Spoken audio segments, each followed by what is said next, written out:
আমি জীবনে কোনোদিন কারো সাথে স্বার্থ নিয়ে মিশি নাই, ভবিষ্যতেও মিশব না। কাউকে যদি সম্মান দিয়ে থাকি, ভালো ব্যবহার করে থাকি, ভালোবেসে থাকি, তাহলে সেটা সবসময় মন থেকে নিঃস্বার্থভাবেই ছিল, কারণ সেই মানুষগুলো সেটা অর্জন করে নিয়েছে।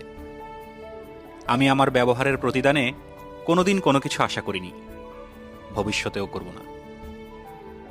কথাটা আমার ফ্যামিলি মেম্বার থেকে শুরু করে বন্ধুবান্ধব, অল্প পরিচিত সবার জন্য প্রযোজ্য।